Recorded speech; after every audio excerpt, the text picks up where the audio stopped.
प्रिय विद्यार्थियों, मैं doctor Kuldeep Phadia, associate professor, department of political science, government Meera girls college, Udaipur. आज हम बीए तृतीय वर्ष राजनीति विज्ञान के पेपर प्रथम के अंतर्गत अरस्तू का एक विचारक के रूप में अध्ययन करेंगे। और एक विचारक के रूप में जब हम अरस्तू का अध्ययन करेंगे तो उसके अंतर्गत आज हमारे अध्ययन का केंद्र होगा अरस्तू के द्वारा प्रतिपादित वैज्ञानिक अध्ययन पद्धति। अरस्तू को राजनीति विज्ञान का जनक कहा जाता है। ईसा से लगभग 300 वर्ष पूर्व अरस्तू का जन्म हुआ और अरस्तू का काल आज से लगभग 2400 वर्ष पूर्व का काल है। ऐसे में राजनीति विज्ञान का प्रारंभ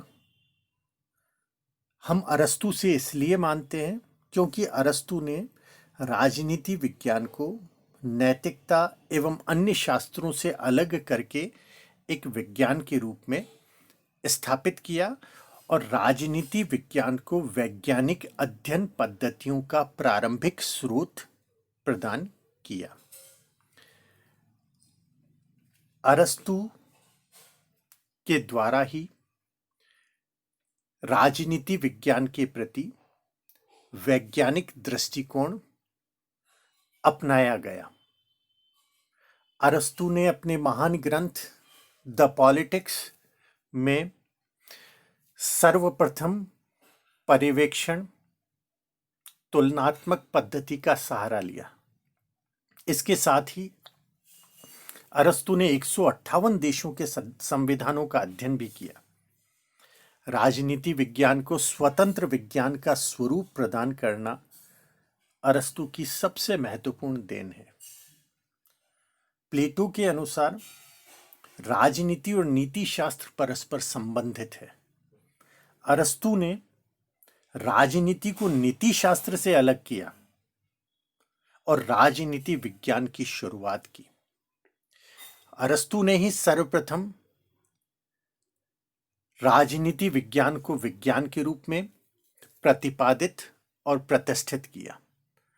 यदि सभी बातों पर हम विचार करें तो यह स्पष्ट है कि अरस्तू प्रथम राजनीतिक वैज्ञानिक और राजनीतिक विज्ञान के जन्मदाता कहे जाते हैं। वैज्ञानिक पद्धति का प्रयोग जो आज भी प्रासंगिक है, वह अरस्तू ने ही सबसे पहले राज्य के संपूर्ण सिद्धांत का व्यापक स्वरूप में अध्ययन किया था। राज्य की उत्पत्ति और विकास के सिद्धांत से लेकर उसके स्वरूप, संविधान, नागरिकता, कानून तथा क्रांति आदि सभी महत्वपूर्ण विषयों पर अरस्तू के द्वारा विवेचन किया गया। अरस्तू ने जिन विषयों पर विचार दिए या सिद्धांत दिए, वे आज भी उतने ही उपयोगी हैं जितने कि अरस्तू के समय में माने जाते थे। अरस्तू से पहले राजनीतिक चिंतन तो था, लेकिन राजनीति का कोई विज्ञान नहीं था। राज्य, विषय, चिंतन तथा राजनीति विज्ञान को स्वतंत्र विज्ञान का पद प्रदान करने का श्रेय अरस्तू को ही जाता है। अरस्तू ने यूनान की परिस्थितियों को ध्यान में रखते हुए राजनीति संबंधी कई विचार दिए। इसी कारण मैक्सी अरस्तू को प्रथम राजनीतिक वैज्ञानिक की संज्ञा देते हैं। अरस्तू की पद्धतियां और उनके सिद्धांत में निहित सार्वभौमिक तत्व उसे राजदर्शन के इतिहास में प्रथम वैज्ञानिक विचारक के रूप में प्रतिष्ठित करते हैं। अरस्तू ने सर्वप्रथम शासन व्यवस्था के तीनों अंगों नीति निर्धारक, प्रशासकीय और न्यायिक का निरूपण किया। कानून की सर्वोच्चता तथा संवैधानिक शासन में विश्वास के कारण अरस्तु को संविधानवाद का जनक भी कहा जाता है। अरस्तु कानून की सर्वोच्चता में विश्वास करते थे। अरस्तु ने सबसे पहले आगमनात्मक पद्धति अर्थात इंडक्टिव मेथड का प्रयोग किया और उससे संबंधित कई प्रयोग किए। विश्लेषणात्मक पद्धति अर्थात एनालिटिकल मेथड के साथ ही पर्यवेक्षणात्मक पद्धति अर्थात सुपरविजन मेथड्स और उसके साथ ही तुलनात्मक पद्धति कंपैरेटिव मेथड का प्रयोग किया, जो कि यथार्थता और व्यवहारिकता पर बल देती है और जिसे अरस्तु के द्वारा ही सर्वप्रथम प्रयोग में लाया गया था। हम लोग आते हैं कुछ विशेष प्रकार की पद्धतियों का प्रयोग जो कि अरस्तु के द्वारा अध्ययन पद्धति के रूप में किया गया। उन अध्ययन पद्धतियों को हम देखने का प्रयास करेंगे। अरस्तु राजनीतिक दर्शन के पहला विचारक, ऐसा पहला चिंतक है जिसने एक परिपक्व विद्वान की तरह क्रमबद्ध रूप से सिद्धांतों का सृजन किया। इसी कारण उसे प्रथम राजनीतिक वैज्ञानिक होने का श्रेय भी प्राप्त हुआ। अरस्तु की रचनाएं कल्पना की उड़ान न होकर वास्तविकता से संबंध रखती हैं और उसमें प्रौढ़ावस्था का अनुभव निहित है। मैक्सी के अनुसार अरस्तु ने प्रायः वैज्ञानिक पद्धति का अनुसरण किया है। इसी प्रकार बार्कर ने भी लिखा है कि अरस्तु ने एक वैज्ञानिक की तरह लिखा है। उसके ग्रंथ क्रमबद्ध, समीक्षात्मक एवं सतर्क हैं। उसमें कल्पना की उड़ान नहीं बल्कि यथार्थ का पुट है।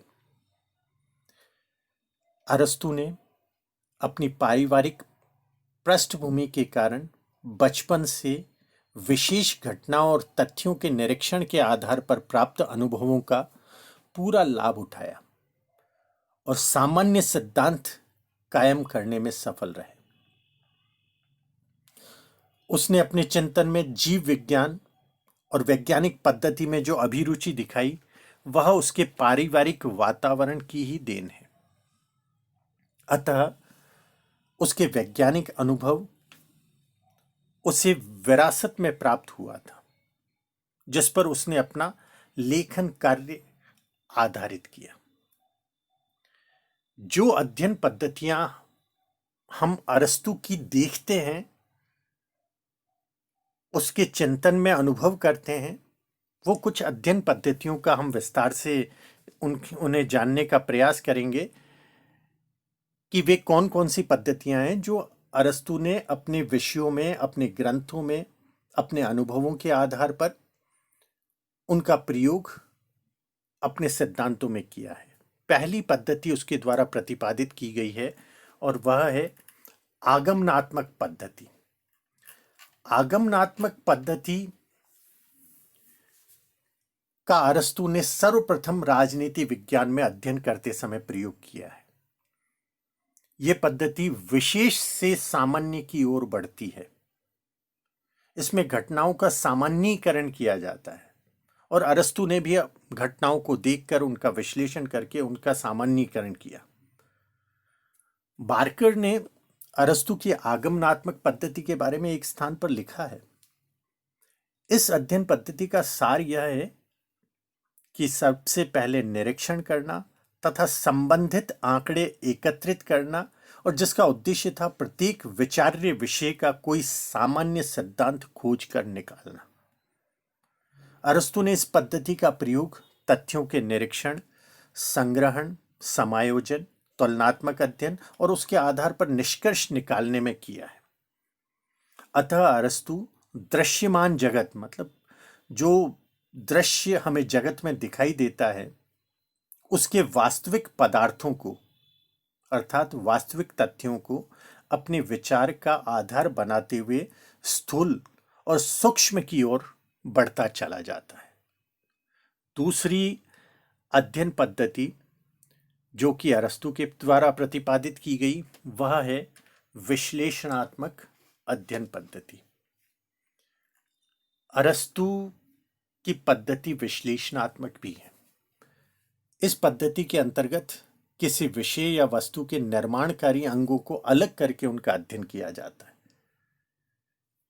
जैसे कि अरस्तु ने राज्य के स्वभाव का अध्ययन करने से पहले उसके निर्माणकारी तत्वों, परिवारों और गांवों का अध्ययन किया।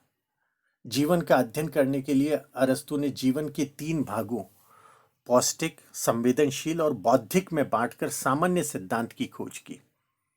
इसी प्रकार अरस्तु ने अपनी जो प्रसिद्ध पुस्तक थी द पॉलिटिक्स, उसके 3रे अध्याय में नागरिकों को निर्माणकारी तत्व मानकर राज्य का अध्ययन किया है। अपनी इसी पद्धति के आधार पर अरस्तु ने विभिन्न शासन प्रणालियों में क्रांति के कारणों का अध्ययन किया है। इस प्रकार विश्लेषण अरस्तु की अध्ययन पद्धति की एक महत्वपूर्ण विशेषता हमें दिखाई देती है। इसके साथ ही अरस्तु ने अपने समय में विविध विषयों के बारे में जानने के लिए ऐतिहासिक घटनाओं का सहारा लेते हुए ऐतिहासिक अध्ययन पद्धति का अनुसरण किया। उसने यूनान के समय में प्रचलित 158 देशों की राज्य व्यवस्थाओं के ऐतिहासिक और तात्कालीन कार्य कारण का अध्ययन किया। अरस्तु के इन विचारों के कारण उसे ऐतिहासिक पद्धति का जनक भी कहा गया है। इसके साथ ही अरस्तु ने तुलनात्मक अध्ययन पद्धति अपनाई। उसने 158 देशों की शासन पद्धतियों का तुलनात्मक अध्ययन किया और उसे तुलनात्मक अध्ययन पद्धति का जनक कहा गया। इस पद्धति के अंतर्गत उसने प्रत्येक किस्म के संविधान के गुणों और उसकी दुर्बलताओं का अध्ययन करके तुलनात्मक निष्कर्ष निकालने का प्रयास किया।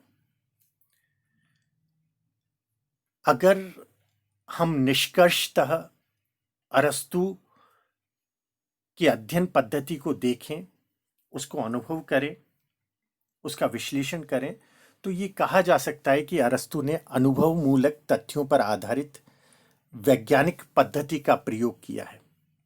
उसकी पद्धति आगमनात्मक, ऐतिहासिक तथा विश्लेषणात्मक है। वह तथ्यों का अध्ययन करके ही किसी निष्कर्ष पर पहुंचा है। उसने इतिहास और घटनाओं का व्यापक विश्लेषण किया है। उसने विभिन्न देशों के संविधानों का तुलनात्मक अध्ययन करके तुलनात्मक पद्धति को जन्म दिया है। उसने राजनीति विज्ञान को एक स्वतंत्र और संपूर्ण विज्ञान का स्वरूप प्रदान किया है। उसने राजनीति को नीति शास्त्र से अलग करके एक सर्वोच्च विज्ञान के रूप में प्रतिष्ठित किया और इसीलिए अरस्तु को यथार्थवादियों, वैज्ञानिकों, व्यवहारवादियों एवं उपयोगितावादियों का जनक कहा जाता है। बहुत बहुत धन्यवाद।